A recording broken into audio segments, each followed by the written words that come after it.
Option जो मैंने बताया कि अपने फोन को आप कैसे ट्रैक कर सकते हो। सिंपल सा ऑप्शन है, सिक्योरिटी एंड प्राइवेसी में जाके फाइंड माय डिवाइस, अगर आप इसको टर्न ऑन करोगे तो उसके बाद अपने फोन को आप आइडेंटिफाई कर सकते हो। इससे क्या होगा, सपोज आपका फोन हो, आप ट्रेन में ट्रेवल कर रहे हो, किसी लोकेशन पे आपका फोन चोरी हो जाता है और उसने फोन बंद भी कर दिया। अभी बोलोगे जब बंद कर दिया तो अपने फोन को ट्रैक कैसे करेंगे, तो उसमें इंटरनेट नहीं है। और उससे फायदा ये होता है कि जब हम जैसे गूगल पे हमारा किसी दूसरी डिवाइस में सेम मेल आईडी ओपन है तो उससे लॉगिन करके https://google.com एंड्रॉइड एंड फाइंड पे क्लिक करेंगे तो वहाँ पे हमें अपने मोबाइल का जो मेल आईडी उस फोन में लॉगिन है उसका लास्ट लोकेशन मिल जाएगा। सपोज मैं दिल्ली से मुंबई आ रहा हूँ, रास्ते में मथुरा, आगरा, ग्वालियर, भोपाल में कहीं मेरा फ़ोन चोरी हो गया। अभी मैं कहाँ कंप्लेंट दर्ज कराऊँगा, मुझे नहीं पता, ग्वालियर में कराऊँ, भोपाल में कराऊँ या फिर दिल्ली में कराऊँ। उस कंडीशन में जब हम मेरा ये फाइंड लोकेशन इनेबल रहेगा, फ़ोन चोरी होने के बाद हमारी लास्ट लोकेशन पता चल जाएगी। सपोज मथुरा में मेरा फ़ोन चोरी हुआ, वहाँ पे स्विच ऑफ हुआ, तो वहाँ के nearest railway station, nearest police station पे हम कंप्लेंट दर्ज करा सकते हैं। इसका ये फायदा है। मैं इसको दिखा भी सकता हूँ कैसे करते हैं।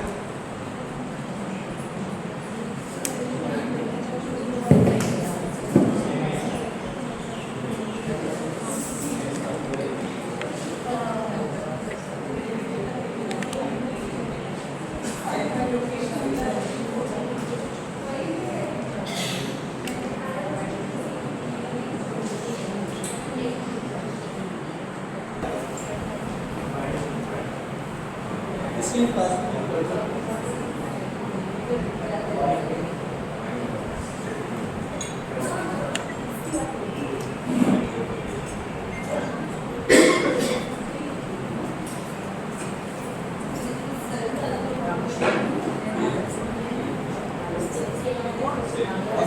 मोबाइल की सिक्योरिटी फीचर है जो सभी को ऑलमोस्ट पता होनी चाहिए, वो मैं आपको दिखाऊंगा।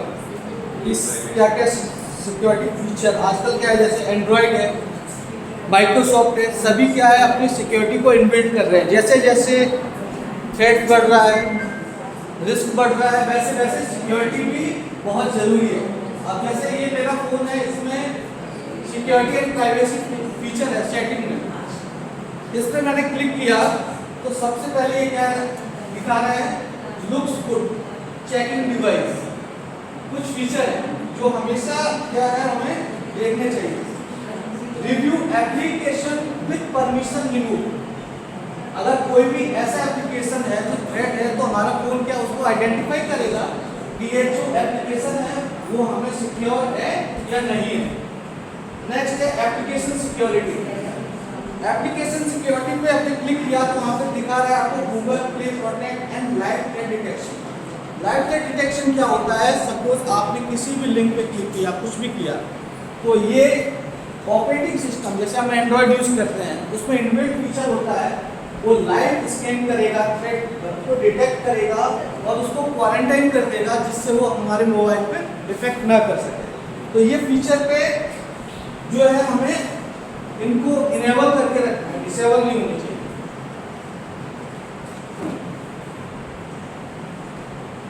लाइव थ्रेट डिटेक्शन यहाँ पे स्कैन करेगा, अभी यहाँ पे जैसे दिखा रहा है उसको स्कैन किया, no threat found in application.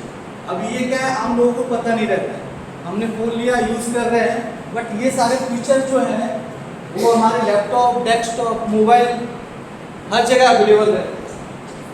तो लोग अगर आपको इंग्लिश पढ़ना आता है, कंप्यूटर आपके लिए उतना ईजी है, चाहे मोबाइल हो चाहे कंप्यूटर हो, आपको बताएगा कि ये कैसे काम करता है, क्या काम करता है, how it works, your privacy. Sir practically करके बताइए ना क्या? हाँ प्राइवेसी, हाँ ओपन करके चेक कर सकते हो। सभी में अलग अलग हो सकता है स्टेप, मैं एक जनरल एग्जांपल दे रहा हूँ, ठीक है।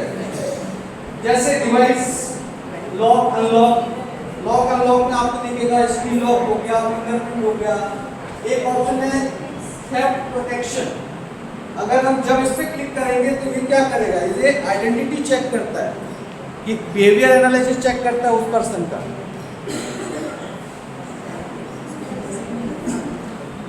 नीचे ऑप्शन भी आपको दिख रहा होगा थेफ्ट डिटेक्शन लॉक।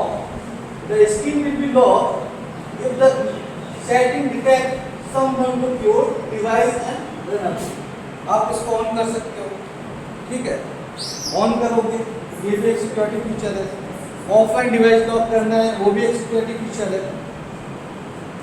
तो इनको आप अपने सहूलियत के हिसाब से, अगर आपको लगता है कि ये हमें ऑन करना है या नहीं करना है, बट ये आपकी सिक्योरिटी फीचर आपको हर एक ऑपरेटिंग सिस्टम में प्रोवाइड कराता है। डिवाइस फाइंडर जो मैंने बात किया था कि सपोज आपका मोबाइल खो जाता है या कुछ भी, तो आप अपने फोन को कैसे आइडेंटिफाई करोगे। डिफाइंड फाइंडर अगर आप फाइंड हब में अगर ये allowed device to be located, अगर ये ऑन है तो आप अपने फोन को इजीली आइडेंटिफाई कर सकते हो। सपोज फोन आपका ऑफिस में रह गया, आप घर पे चले गए, ऑफिस से तो कोई चोरी नहीं करेगा, आपके डेस्क पे रहेगा। उस कंडीशन में आप क्या है अपने लैपटॉप जो भी आपका मेल आईडी या गूगल अकाउंट ओपन है वहाँ से आइडेंटिफाई कर सकते हो। आपको पता चल जाएगा कि आपका फोन आपके ऑफिस में है, घर पे है, किधर। बेसिकली जैसे यहाँ पे ये फीचर्स डेमोन्स्ट्रेट हो रहे हैं ना, तो यहाँ पे भी कुछ features sort of part of AI. तो जैसे कि बिहेवियरल एनालिसिस है जिसमें आपका अगर फेस आपने फेस अनलॉक रखा है, if suppose someone else is accessing their face, तो वो वहाँ पे बिहेवियर एनालिसिस करके वो वहाँ पे लॉक कर देगा। अगर ये फीचर्स एनेबल है तो अगर ऐसा कुछ फोन खो जाता है, चोरी हो जाता है, तो these settings you can control। Even अगर आपका find my device location on है, जीमेल लॉगिन है, mostly Android device are logged in with the Gmail ID. So आप आपके जीमेल पे कहीं से भी अगर डिवाइस से लॉगिन करके वो डिवाइस लॉक कर सकते हो। वहाँ पर होता है कि हमारा सेंसिटिव डेटा होता है। सपोज आपका डिवाइस लॉक नहीं है या इवन डिवाइस लॉक पे वो अनलॉक हो गया by any sort of technique, but आपका डेटा उसमें है, data can be accessed. Even मैं फोन लगाता हूँ मेरे पीसी के साथ या समथिंग, तो आपका स्टोरेज एक्सेस हो जाएगा। सो टू प्रोटेक्ट हम लोग गूगल पे लॉगिन करके देन वहाँ से वो इरेज डेटा एक कमांड है वो चला के आपका डेटा वहाँ से आप इरेज कर सकते हैं। जैसा आपको ये दिख रहा है, यहाँ पे आपको दिख रहा होगा एक इसमें दिखा रहा है एक्टिव रीसेट डिवाइस। मेन मेरा जो पॉइंट यही था कि सपोज अभी आपका फोन चोरी हो गया, चांस नहीं है मिलने का, आपको ऐसा लगता है कि अगर आपने यहाँ पे क्लिक कर दिया एक्टिव रीसेट डिवाइस, अगर वो फोन ऑफ भी है, शटडाउन कंडीशन में भी है, जैसे ही वो फोन ऑन करेगा, इंटरनेट ऑन होगा, सबसे पहले ये कमांड चलेगा। ये क्या करेगा, आपका जितना भी कॉन्फिडेंशियल डेटा है, चाहे वो ईमेल आईडी हो, फेसबुक आईडी हो, इंस्टाग्राम आईडी हो, सारा फोन एज ए न्यू हो जाएगा, सारा डिटेल आपका वहाँ से इरेज हो जाएगा। तो अभी चलते हैं स्लाइड पे, एक छोटा सा डेमो था आप लोग। सर एक क्वेश्चन सर, हाँ जी, तो ओनली मतलब उसी डिवाइस से सर इरेज होगा, बाकी डेटा बाकी डिवाइस पे आपका रहेगा उसी डिवाइस पे। जैसे मैं आपको दिखा देता हूँ, यहाँ पे मेरा 2 डिवाइस है। जैसे ये मेल में जो भी डेटा है मैं जब लॉगिन करूँगा मेल कोई का डेटा रहता है आपके गूगल क्लाउड पे, हाँ वो डेटा इरेज नहीं होगा, आपका जितना भी मेल है वो इरेज नहीं उस होगा। मोबाइल से वो मेल आईडी पूरा इरेज हाँ, होता है। मोबाइल से वो मेल आईडी, सपोज हम लोग क्या करते हैं क्रोम पे ज़्यादातर लोग यहाँ पे पासवर्ड सेव करते होंगे ना, हाँ वो भी नहीं करना है। अगर आपका क्रोम कॉम्प्रोमाइज़ हो गया, सपोज उस पर आपने क्रेडिट कार्ड का, किसी भी अकाउंट का, बैंकिंग का, नेटवर्क, जो भी नेट बैंकिंग वगैरह का पासवर्ड अगर आपने सेव कर लिया, हैकर ने आपका क्रोम ब्राउज़र अगर एक्सेस ले लिया, तो आपकी जितनी भी डिटेल है वो भी उसको जा सकती है। हाँ तो जो भी डेटा है उसका वो आप उधर से इरेज भी कर सकते हो अगर आपका फोन चोरी हो जो जाता है। परमानेंट इरेज नहीं होगा, मतलब उस डिवाइस से होगा, उस फिजिकल डिवाइस से होगा जिसपे वो ऐप जो आपका मेल आईडी बाकी हम है, दूसरे डिवाइस पे जब ओपन करेंगे वो आएंगे। हाँ बाकी डिवाइस पे है। तो आपका एप्लीकेशन डेटा है या आपका प्रोग्राम मतलब जीमेल है, वो डेटा आपके क्लाउड में रहता है, वो वही करेगा। बस आपका लोकल डेटा चला जाएगा तो फोन में।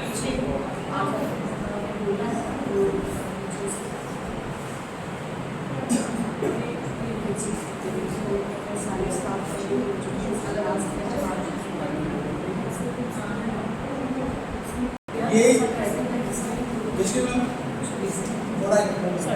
ये हमारा गूगल अकाउंट है जिसमें हमारा 1 2 3 डिवाइस यहाँ पे दिखा रहा है जो लॉगिन है। मेरा फोन इधर, अगर हम इस फोन को डिलीट करना चाहें तो यहाँ पे अगर आप साउंड में प्ले करते हैं, सबको घर पे भी फोन नहीं मिलता है, क्लिक करेंगे मोबाइल अपने आप वहाँ पे रिंग करेगा, रिंग आ गया, वहाँ से आप इनिशिएट भी कर सकते हैं। ये फीचर तब भी काम करता है जब अगर फोन अगर स्विच ऑफ है उस कंडीशन में भी काम करेगा। इसके लिए जीमेल में लॉगिन करना पड़ेगा। हाँ, अगर आप जीमेल अकाउंट सब फोन में लॉगिन करते हैं तो उसको अगर फोन कहीं नहीं मिल रहा है सेकंड डिवाइस दूसरे डिवाइस पर लॉगिन कर सकते हो, चेक कर सकते हो। तो ये थ्रू फाइंड माय डिवाइस। पे जाके फाइंड माय डिवाइस को ऑन करना है, फाइंड माय डिवाइस फीचर जो रहता है वो अभी हम चलते हैं स्लाइड पे, क्योंकि स्लाइड थोड़ा लंबा है, टेक्निकल भी।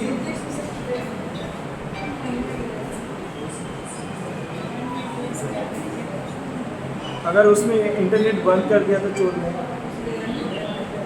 whenever they will on the internet, whenever they will on the phone, तो वो कमांड का फर्स्ट कमांड का फुल एक्सप्लेन बताया था कि हैबिट में हमें ये नहीं रखना है कोई बिग पासवर्ड 1 2 3 4 5 7 8 9 इस टाइप का, अपना नाम, डेट ऑफ बर्थ, एडमिट 1 2 3 इस टाइप का कोई पासवर्ड हमें नहीं रखना है। हमें अपना हमेशा स्ट्रॉन्ग पासवर्ड रखना है जिसमें हमारा capital letter, special letter, small letters, special characters, number, numerical इस टाइप का पासवर्ड है। उसका जो लेंथ है हमेशा जो गवर्नमेंट की गाइडलाइन है किसी भी ऑर्गेनाइजेशन में या कहीं भी हमेशा 12 से 16 कैरेक्टर का पासवर्ड अब रखना चाहिए। तो फर्स्ट आपको यहाँ पे दिख रहा होगा एटलीस्ट 12 से 16 कैरेक्टर आपके पासवर्ड में होना चाहिए। Upper case, lower case letter होना चाहिए, नंबर भी होना चाहिए, स्पेशल सिंबल भी होना चाहिए। नेक्स्ट होता है कि पासवर्ड यूज दिस का मतलब क्या होता है, हमने वही पासवर्ड लैपटॉप का रखा है, वही फोन का रखा है, वही इंस्टाग्राम का है, वही फेसबुक का है, वही अगर आपका एक अकाउंट कॉम्प्रोमाइज हो गया आपके सारे अकाउंट कॉम्प्रोमाइज हो जाए, इसलिए हमें रीयूज पासवर्ड का यूज नहीं करना चाहिए। अभी उससे एडवांस पासवर्ड भी एक तरह का क्या है, पासवर्ड ही होता है।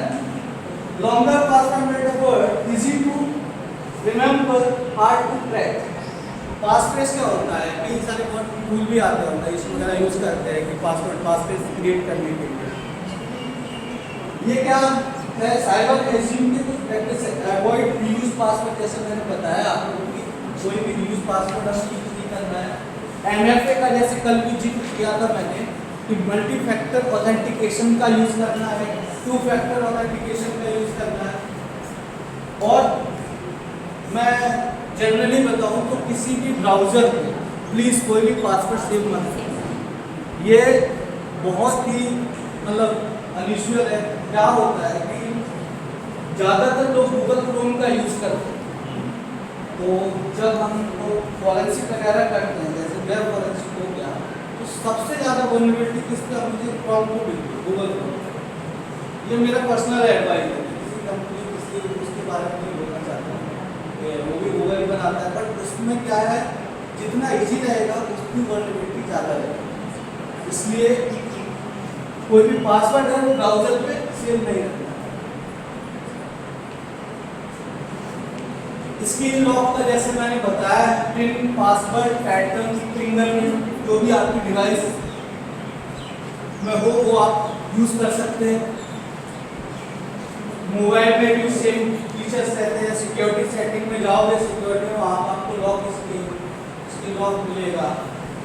उसमें भी सबसे ज़्यादा इम्पोर्टेंट ये है, पासवर्ड तो हम लगाते हैं, ड्यूरेशन जो हम 5 मिनट 3 मिनट ड्यूरेशन डालते हैं वो इसलिए ज़रूरी है कि कोई इनसाइडर थ्रेड आपके डिवाइस का यूज़ ना कर सके, इसलिए हमें टाइम ड्यूरेशन डालना बहुत जरूरी है। जैसे यहाँ पे मैंने दिखा रखा है मोबाइल फ़ोन का 15 से 20 सेकेंड, क्योंकि ज़्यादातर हमारे हाथ में रहता है, कभी बटन क्लिक किया, बटन बैठने किया। लैपटॉप है अपने डेस्क पे हम रख के छोड़ के चले जाते हैं 5-10 मिनट के लिए, चाय कॉफ़ी या कहीं ब्रेकफास्ट करके, तो उस टाइम पे क्या हम मिनिमम 5 मिनट ड्यूरेशन रख सकते हैं।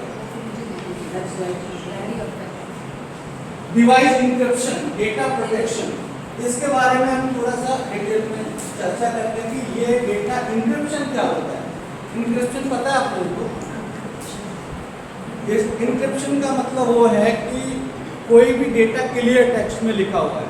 सपोज मैंने पासवर्ड @123 लिखी, वो हो गया क्लियर टेक्स्ट, उसको हम पढ़ पा रहे हैं।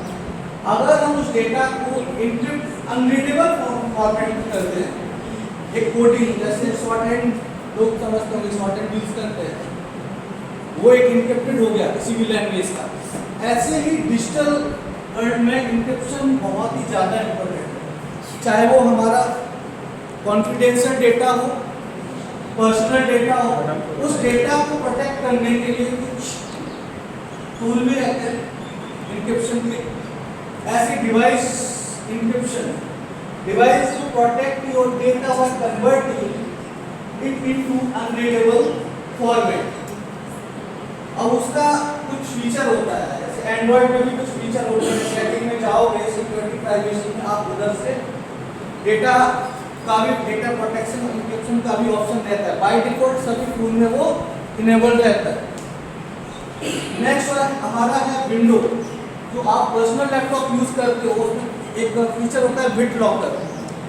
बिट लॉकर के बारे में पता है किसी को? बिट लॉकर क्या होता है?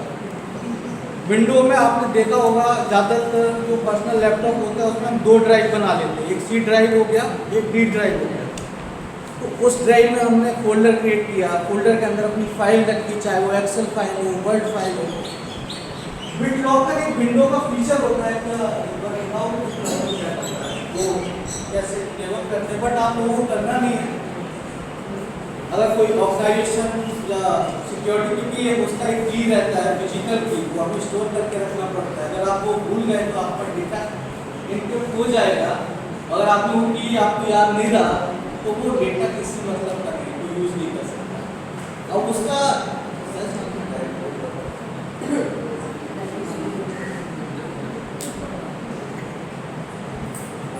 हाँ, ये आप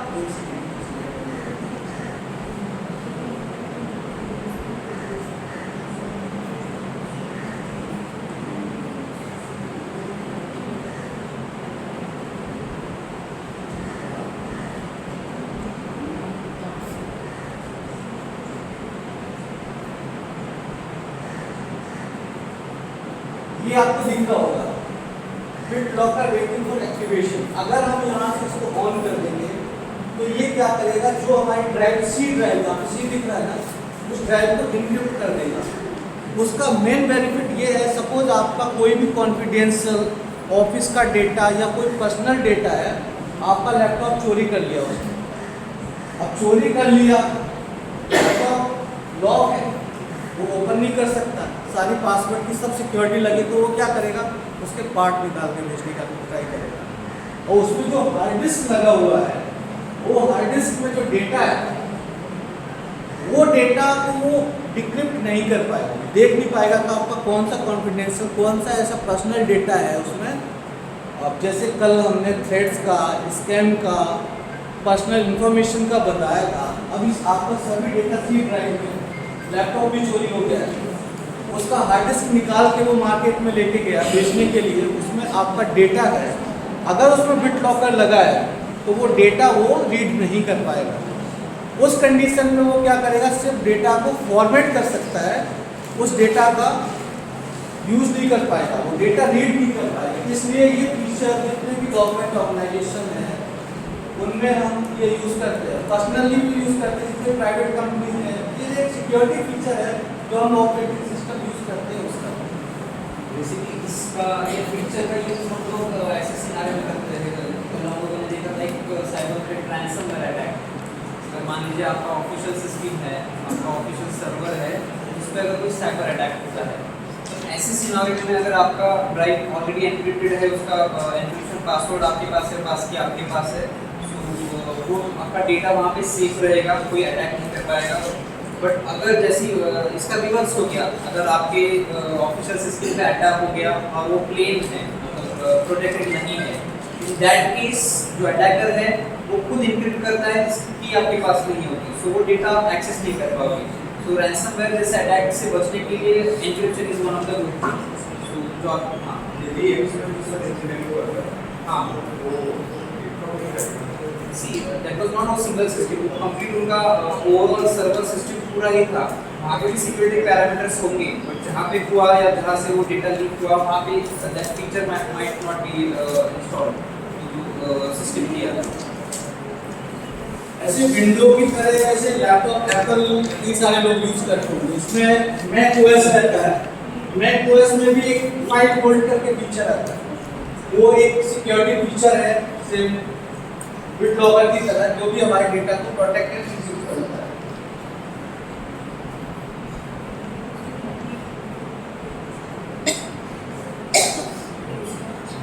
नेक्स्ट स्लाइड है कि safe installation of application and software. मैं कल भी बोला था, आज सुबह से भी बोल रहा हूँ कि जो भी सॉफ्टवेयर हम इंस्टॉल कर रहे हैं वो हमेशा ट्रस्टेड एंड ऑफिशियल साइट से ही डाउनलोड होना चाहिए। Mobile device recommended practices install application only for official, जैसे play store, Google play store हो गया, एप्पल प्ले स्टोर हो गया। ये क्या करते हैं कि जो प्ले स्टोर पे हमें कोई भी एप्लीकेशन मिल रहा है उसमें मिलेशियस या मालवेयर साथ में अटैच नहीं रहेगा। इसलिए हमें बेसिक अपने जो भी प्रैक्टिस है उसमें ये रखना चाहिए कि जो भी एप्लीकेशन है वो हमें एक ट्रस्टेड प्लेटफॉर्म से ही डाउनलोड और इंस्टॉल करना चाहिए। अवॉइड द रिस्क, रिस्क को अवॉइड कैसे कर सकते हैं?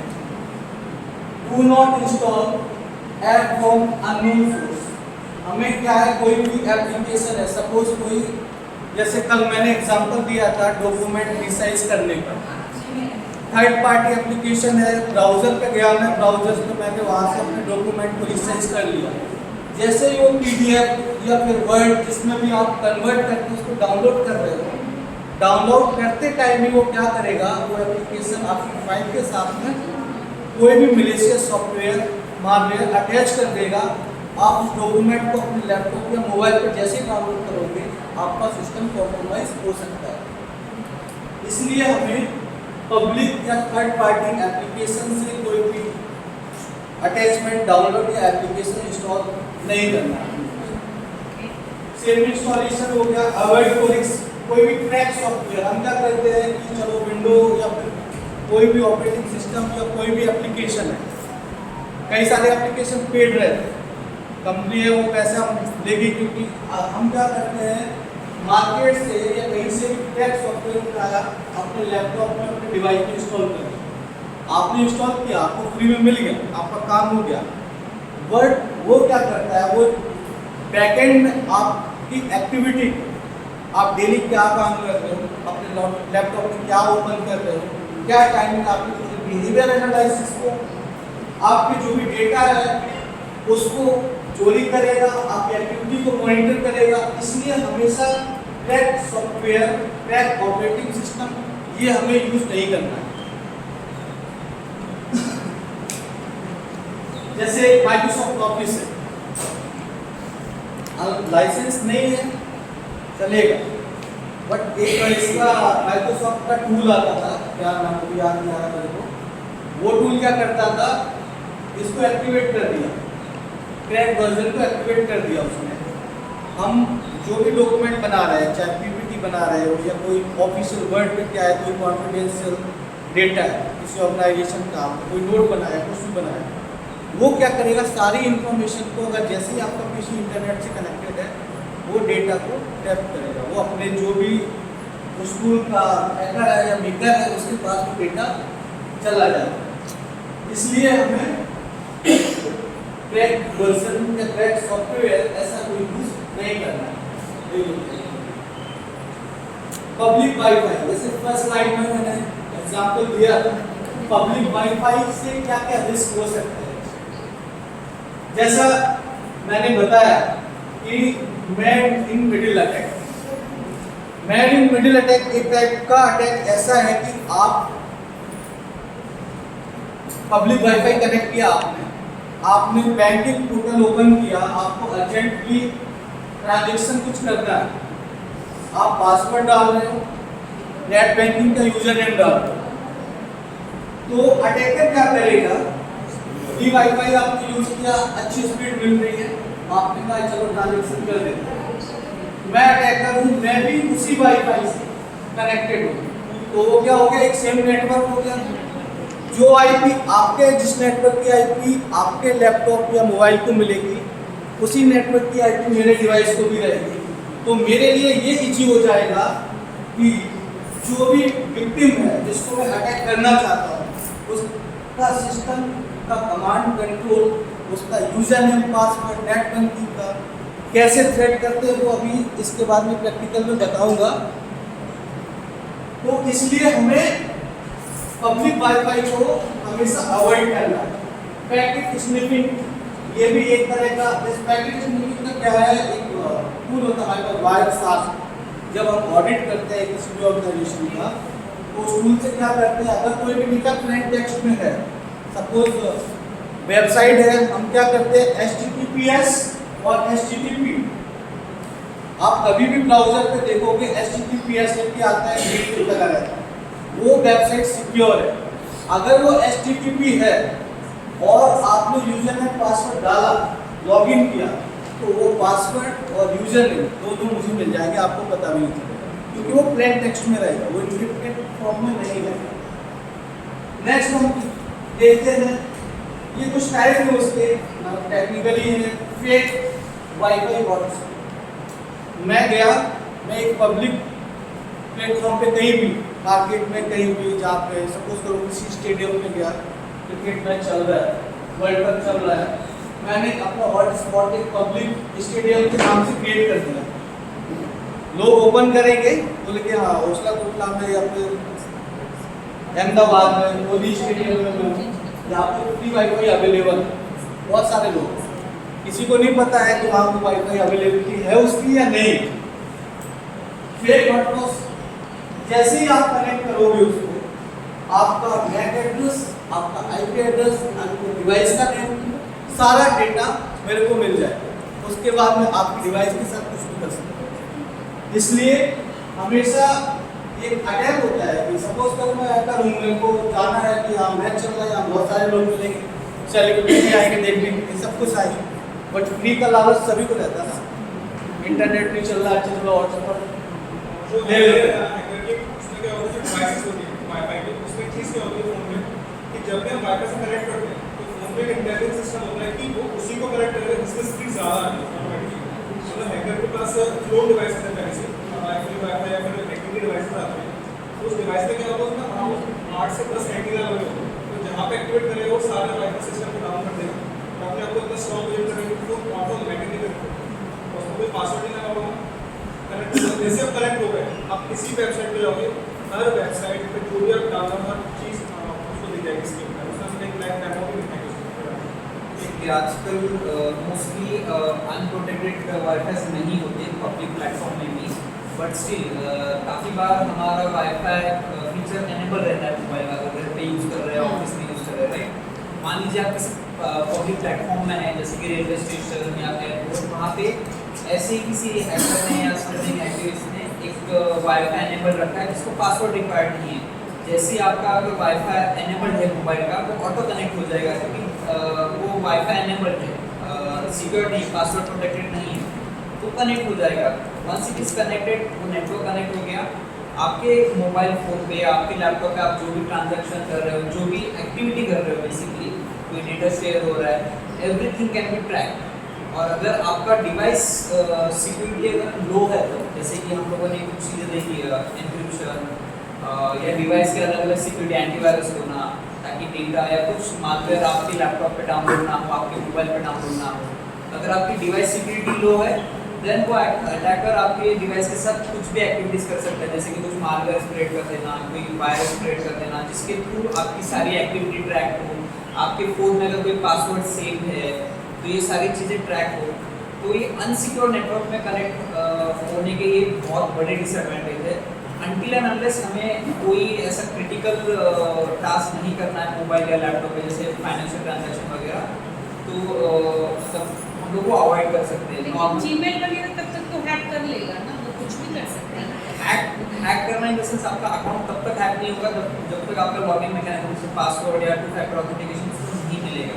आपका डेटा हैक हो सकता है, जैसे कि फ़ोन में आपने कुछ आपका पर्सनल फाइल्स है, गैलरी वगैरह, वो एक्सेस हो सकता है अगर उसको ये मिल गया। कोई भी ट्रांजैक्शन कर रहे हो, नेटवर्क में क्या होगा कैप्चर, आपके ट्रांजैक्शन क्योंकि जो अनइनक्रिप्टेड है वो तो क्लियर टेक्स्ट में जाएगा और नेटवर्क आप इसका यूज़ कर रहे हैं, तो वो इन्फॉर्मेशन कैप्चर हो सकती है। और अगर मान लीजिए किसी जरिए से कोई एप्लीकेशन आप हम लोग बहुत बार जैसे थोड़ा हरी में हम मेल हमेशा ऑन ही रहता है फोन में, तो मेल हमने लॉगिन किया तो वो पकड़ लेगा वो हमारा मेल लॉगिन। एक एग्जांपल क्या बताया है कि आपका फ़ोन है, मैंने बोला कि सबसे पहले फ़ोन को लॉक करना है।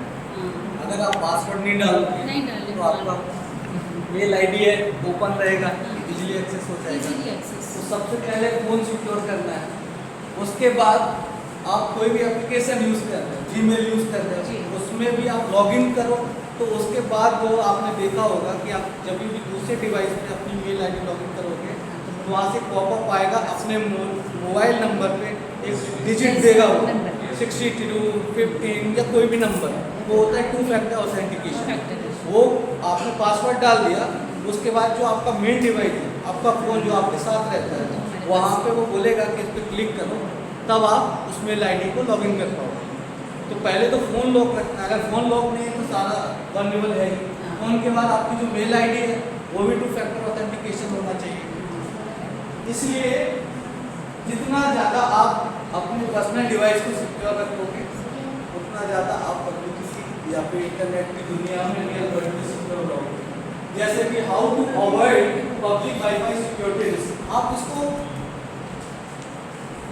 अवॉइड ही कर सकते हो। अगर आप अवॉइड करोगे तो आप बचे रहोगे। जैसे कि फर्स्ट पॉइंट है कि मैं हूँ एक ऑर्गेनाइजेशन सीडेट के लिए काम करता हूँ, कभी कभी क्या है हमें वर्क फ्रॉम होम भी काम करना है, तो हमारे को सिक्योरिटी टूल होते हैं जैसे VPN है। तो मुझे क्या इंटरनेट की रिक्वायरमेंट है, कोई भी ऑफिशियल काम है मुझे करना है, तो पब्लिक वाईफाई पे मैं हूँ और ऐसी इमरजेंसी आ गई है मुझे कि वो काम करना ही करना है, तो हमेशा VPN इनेबल करके रखना चाहता है। VPN क्या करता है, सिक्योर कर्नल बना देता है पब्लिक वाईफाई में भी कि कोई भी आपके डेटा को रीड नहीं कर सकता। सेकेंड ऑप्शन है, जब भी आप सेंसिटिव अकाउंट जितने भी आपके जैसे बैंकिंग का या ऑफिशियल कोई भी अकाउंट है, वो आपको online banking, corporate system, financial service, ये सब पब्लिक वाईफाई पे ओपन नहीं करना है। नेक्स्ट हमारा आता है डिसेबल फाइल शेयरिंग। कोई भी ऑप्शन है जैसे फाइल शेयरिंग है, इनेबल करते हैं। पहले बहुत सारे थर्ड पार्टी ऐप चलते थे, शेयर इट करके आता था, बहुत सारे एप्लीकेशन आते थे। हम क्या सोचते थे कि ये डेटा हमारा इंटरनेट के थ्रू बहुत जल्दी एक फ़ोन से दूसरे फ़ोन में चला जाएगा, बट वो भी आपका जो भी डेटा है वो भी उसका एक्सेस ले सकते हैं। इसलिए हमें कोई थर्ड पार्टी शेयरिंग एप्लीकेशन जो भी शेयर कर रहे हैं डेटा उसको डिसेबल करके रखना है। कोई अननोन पर्सन है आपको ऐसे ही अपना कोई भी पर्सनल इंफॉर्मेशन या डेटा नहीं दे सकते। क्या चीज़ बताइए? अभी हम किसी इंडिविजुअल एप्लीकेशन के बारे में नहीं बोल सकते। भाई कोई एयरटेल का यूज़ कर रहा है, कोई जियो का यूज़ कर रहा है, तो जो वाईफाई लगाने वाला आता है हमारे घर पे, वो हमेशा डिफॉल्ट पासवर्ड डाल के जाएगा, admin 123 या कुछ भी ऐसा होगा। जो वो डिवाइस लगा हुआ है वाईफाई का, जो मॉडेम हमारे घर पे या फाइबर का जो भी आजकल डिवाइस यूज़ करते हैं, तो उसमें क्या करता है हमेशा admin 123 या admin ऐसा पासवर्ड रहता है। तो हमारा जो भी होम पे सभी के घर में कैमरे भी लगे होंगे, कई लोग घर में रहते हैं कैमरा सिक्योरिटी रहती है, वो कैमरा भी इंटरनेट से वाईफाई से कनेक्टेड रहते हैं। अगर वो वाईफाई आपका सिक्योर नहीं है, हैकर ने आपका वाईफाई एक्सेस कर लिया, आपके पूरे कैमरा एक्सेस कर सकता है। इसलिए होम वाईफाई सिक्योरिटी, आपके पर्सनल लैपटॉप, आपका CCTV camera, smart bulb, Alexa, सब वाईफाई से इंटरनेट से कनेक्टेड है। अगर आपका घर का वाईफाई सिक्योर नहीं है तो आप सबसे बड़ा थ्रेट है ये आपके लिए। कैसे सिक्योर करना है, जी कैसे सिक्योर करना है? वही बता रहा हूँ। पासवर्ड लगाएंगे।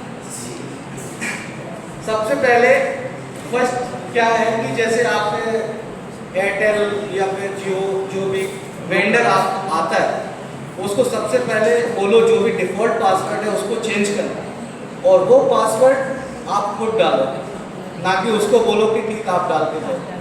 तो फर्स्ट हमें जो देखना है कि change default router password, mostly admin password always change admin password immediately change after setup.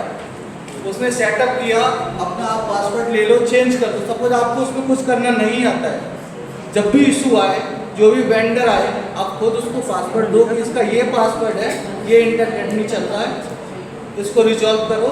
Then उसके बाद जब वो जाए तो उस टाइम पे उससे फिर पासवर्ड चेंज करा दो। तो पासवर्ड हमेशा चेंज। अब उस वाईफाई राउटर में एक फीचर होता है WPA3 WPA2, ये सिक्योरिटी फीचर रहते हैं। अगर ये इनेबल नहीं है तो वो क्या करेगा, WPS डिसेबल रखना। अगर WPS डिसेबल नहीं है तो कोई भी आपके वाईफाई को इजीली ट्रैक कर सकता है। वो कैसे करेंगे? WPA वो जो राउटर आपके उसमें लगा हुआ है, जब भी वेंडर आया उसने कॉन्फ़िगर किया, उससे पूछो WPS सर्विस है वो डिसेबल है या इनेबल है। वो कैसे पता चलेगा? वो जो कॉन्फ़िगर करने आता है ना उसको पता है। अब मेरे पास वाईफाई हैकिंग टूल है, एक्चुअली वो अपने शॉप से कॉन्फ़िगरेशन करके लेके आए हैं।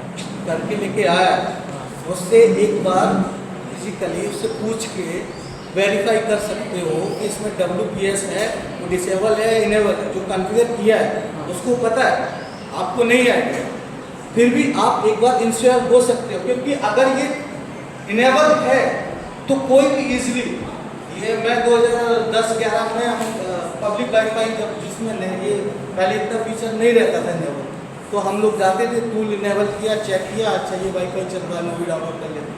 आपको पता भी रहेगा, मैं आपका वाईफाई एक्सेस करके इंटरनेट यूज़ कर लूँगा। तो इसीलिए आजकल क्या है, ये फीचर हमेशा डिसेबल होना चाहिए। WPA3 ये एक सर्विस है जो हमारे वायरलेस एक्सेस पॉइंट को, वाईफाई को प्रोटेक्ट करता है, इसलिए ये हमेशा इनेबल रहना चाहिए। ये कुछ फीचर है, जैसे वाईफाई राउटर का पासवर्ड का मैंने बता दिया, यहाँ पे enable WPA2 wifi protected setup enable रहेगा। 3A है उसका एडवांस। तो अभी क्या है, पहले सबसे पहले आता था WPE, ये बहुत वीक था, इसको इजीली क्रैक कर लेते थे। अभी WPA3 यूज करते हैं। SSID होता है जैसे हमारे वाईफाई का नेम, सपोज कोई भी नेम दे दिया, स्कूल में बहुत सारे वाईफाई है, जोन के हिसाब से नेम दे दिया, डिपार्टमेंट की या चाहे डिपार्टमेंट की तरफ जो वाईफाई है उसका चार्ज बोल दिया, एडमिन वाला एडमिन बोल दिया, तो वो अगर पब्लिकली हाइड रहेगा तो ज़्यादा इजी रहेगा। अभी स्कूल का है तो कोई दिक्कत नहीं, पब्लिकली जैसे हमने हॉटस्पॉट ऑन किया तो हम उसको इनक्रिप्टेड ही रखते हैं। ऑप्शनल सिक्योरिटी है, अगर ये रखते हैं नहीं रखते हैं तो इतना फर्क नहीं पड़ेगा। बट आपको 100 रुपये इससे मिलेगा। आपने स्कैन किया, आपने उसमें सारी डिटेल भर दिया, वो इसलिए आपको 100 रुपये नहीं देगा। वो क्या करते हैं, डेटा कलेक्ट करते हैं आपसे। तो 100 रुपये के लालच के चक्कर में आप अपनी user name, password, mail ID, पूरा डेटा उस पर क्रिएट करके उनको दे दोगे। अभी स्कैम जैसे मैम कल थी, उन्होंने बताया था कि उनके साथ तो शॉपिंग वाला स्कैम हुआ था इंस्टाग्राम पे। तो इंस्टाग्राम पे क्या स्कैम हुआ उनके साथ, उन्होंने कल शेयर किया था मेरे साथ कि उन्होंने फर्स्ट टाइम शॉपिंग किया इंस्टाग्राम से, प्रोडक्ट मंगाया उन्होंने, प्रोडक्ट डिलीवर हुआ, बट प्रोडक्ट वो वॉश केस था, वो प्रोडक्ट ब्रोकन था, तो उन्होंने उसको वापस कर दिया। अभी उसका रिटर्न नहीं आया पैसा। वो एक उनके साथ स्कैम हो गया। अब स्कैम यहाँ से स्टार्ट होता है, क्योंकि जब भी आपने इंस्टाग्राम से शॉपिंग किया, आपने अपना डेटा, आप शॉपिंग करोगे, अपना address, pin number, mobile number, mail ID सब कुछ आपने उसको दे दिया, क्योंकि वो ऑफिशियल साइट नहीं है शॉपिंग के लिए। वहाँ पे कोई भी अपना पेज क्रिएट करेगा शॉपिंग का, आपको दिखाएगा, अट्रैक्टिव होगा, सब कुछ होगा। आपका डेटा उसके पास चला गया, विद इन 15 to 10 days या 1 month के अंदर वो आपको पार्सल भेज देंगे। आपका डेटा उनके पास है, आप बोलोगे मैं तो पार्सल ऑर्डर ही नहीं किया, बट उनके पास आपका डिटेल है, जिस नाम से ये एड्रेस है, ये नंबर है, वो आएगा कि इतना इतना अमाउंट पे कर दो, आपका पार्सल आया, आप घर पे अवेलेबल नहीं हो, आपके फैमिली मेम्बर कोई होगा, हाँ ठीक है, माँ ने, भाई ने, बहन ने, किसी ने ऑर्डर किया होगा, आपने पेमेंट किया, पार्सल ले लिया, उसमें कुछ ना कुछ फालतू का चीज़ निकलेगा, एक्चुअल में कुछ ऑर्डर नहीं होगा, क्योंकि आप नहीं करोगे ऑर्डर तभी, इसीलिए अपनी आइडेंटिटी को छुपाना, लोगों से बचाना, पब्लिकली कहीं भी शेयर हमें नहीं करना चाहिए। नेक्स्ट स्लाइड पे चलते हैं। जैसे मैंने अभी ब्राउजर का आपको बताया कि HTTPS है या HTTP है, HTTP में हमेशा डेटा प्लेन टेक्स्ट में रहता है, तो आप HTTP कोई भी ऐसी वेबसाइट है, उसमें कोई आपका अकाउंट है, अगर उससे लॉगिन करोगे तो आपका user name, password easily attacker या हैकर ले लेगा। इसलिए हमें हमेशा देखना है कि जो भी URL है वो प्रॉपर वो URL है या सिक्योर है या नहीं है।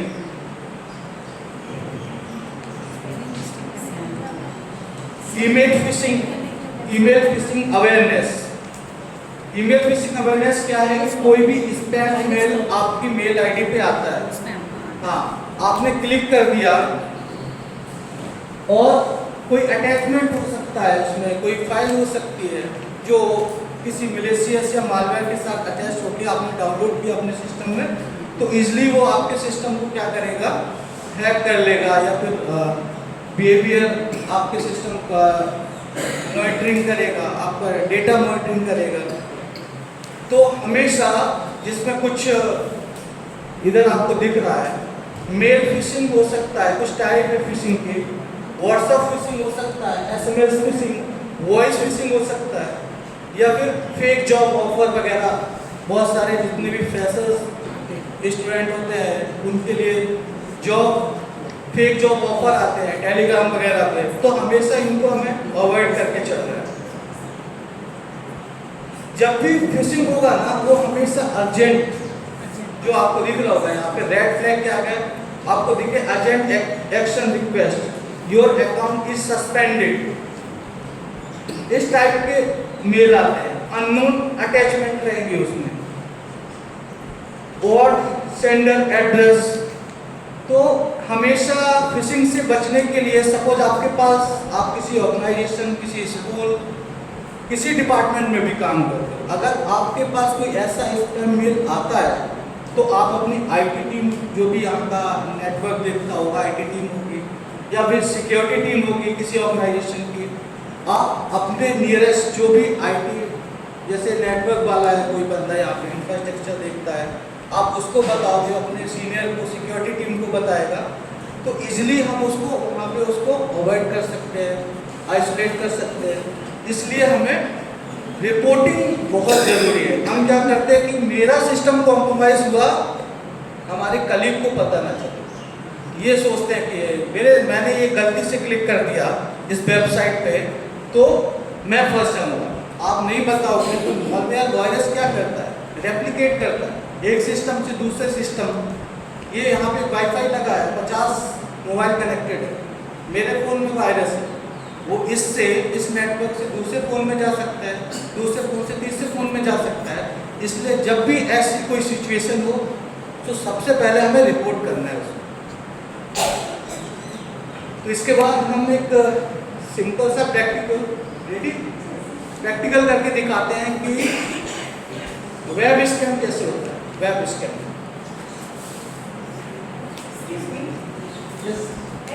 50 डिवाइस कनेक्टेड एक नेटवर्क, चाहे वो केबल के थ्रू हो, चाहे एक्सेस पॉइंट के थ्रू। अगर एक डिवाइस को कॉम्प्रोमाइज हो गया हैकर में, तो वो उसको, क्योंकि एक लैपटॉप से दूसरे लैपटॉप में कम्युनिकेशन हो रहा है, क्योंकि वो दोनों सेम नेटवर्क में है, जब कम्युनिकेशन डेटा ट्रांसफर हो सकता है तो वायरस भी ट्रांसफर हो सकता है।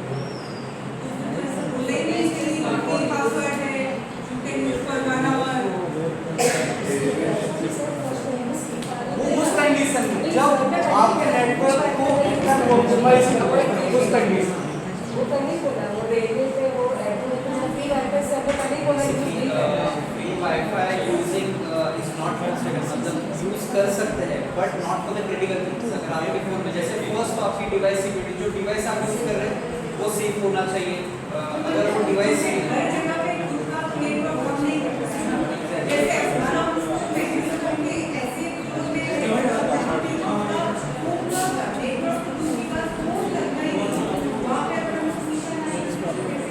वो यूज कर सकते हैं बट क्रिटिकल ट्रांसफर जैसे फाइनेंशियल ट्रांजैक्शन हो या कोई इंफॉर्मेशन शेयरिंग हो, हाँ वो अवॉइड करना है ऐसी जगह पे, वो अवॉइड करना है ऐसी जगह पे कि first you don't know whether that network is secure और नॉट। अगर ऑफिस का है तो ऑब्वियसली ऑफिस या आपका स्कूल उसका टेक केयर करता है, बट वी आर सेइंग कि public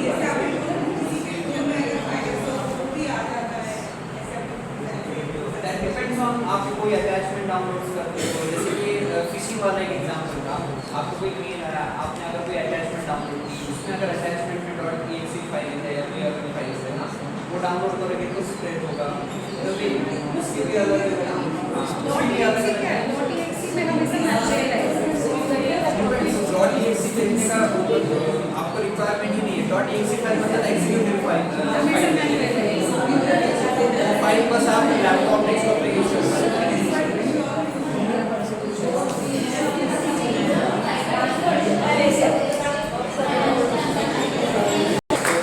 Thank you sir for joining. Would you like to endorse ISA calendar to sir?